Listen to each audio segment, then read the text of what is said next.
Ici Marie-Louis Leroux, et sur ma chaîne, je vous parle de personnalités célèbres. Cela peut être des stars contemporaines ou des figures célèbres du passé. Abonnez-vous si ce sujet vous intéresse. Et maintenant, passons à la célébrité du jour. Bonjour à tous, aujourd'hui, je vais vous parler d'Éric Ciotti, une figure marquante de la politique française. Dans cette vidéo, nous allons explorer son parcours, ses idées et son influence au sein des Républicains. Je vais également aborder ses positions sur des sujets clés et ce qui le distingue dans le paysage politique actuel. Restez avec moi pour découvrir qui est vraiment Éric Ciotti et comment il façonnait l'avenir de la France. Éric Ciotti est un homme politique français.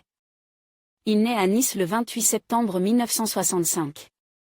Originaire de la région de Nice par sa mère, Éric Ciotti a également quelques origines italiennes du côté de son père. Il sort diplôme de l'IEP de Paris en 1988. Il débutait sa carrière aux côtés de Christian Estrosi, RPR, en tant que collaborateur parlementaire puis poursuit son ascension en travaillant au sein du cabinet du président de la région PACA, Jean-Claude Gaudin, entre 1995 et 1998. Il devient ensuite directeur du cabinet de Christian Estrosi, de 2003 à 2007. En 2007, Éric Ciotti est élu député au sein du groupe UMP qu'il représente à l'Assemblée nationale. Il est à l'origine d'une proposition de loi, rebaptisée loi Ciotti, qui vise à supprimer les allocations familiales en cas d'absence prolongée à l'école des élèves. Cette loi est adoptée en 2010. Plus récemment en 2020, il est également à l'origine d'une proposition de loi concernant l'interdiction de la diffusion d'images de policiers et de militaires. En 2018, Éric Ciotti devient, parallèlement à son mandat de député, questeur à l'Assemblée nationale. Le 26 août 2021, Éric Ciotti annonce sa candidature à la primaire de la droite pour l'élection présidentielle 2022. Le 2 décembre 2021, lors du congrès LR, Éric Ciotti, 25,59%, et Valérie Pécresse, 25%, arrivent en tête au premier tour.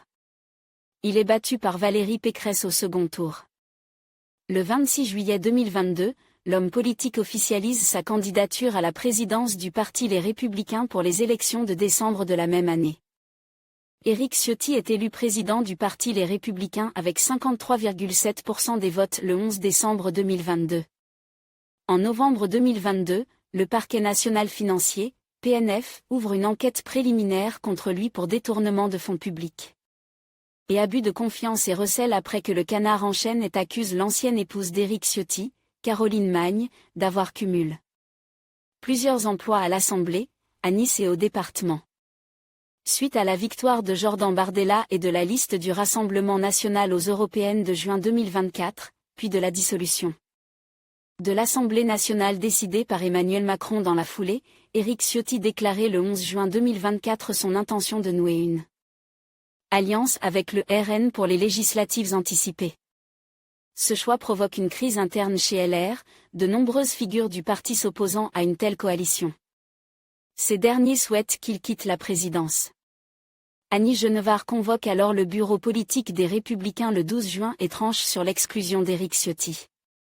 Ce dernier conteste cette décision, qu'il estime illégitime. Dans un entretien avec Le Figaro paru le 22 septembre 2024, Éric Ciotti annonce qu'il quitte les Républicains et la présidence du parti. Côté vie privée, Éric Ciotti a 3 filles, Bénédicte, Jeanne-Marie et Anne-Julie. Il est marié à Caroline Magne depuis 2009. Mais après plusieurs années, le couple se sépare. En conclusion, Éric Ciotti se distingue par son engagement politique et ses positions fermes sur des sujets clés. Son parcours, marqué par une volonté de défendre des valeurs traditionnelles et de promouvoir la sécurité, en fait une figure incontournable de la scène politique française.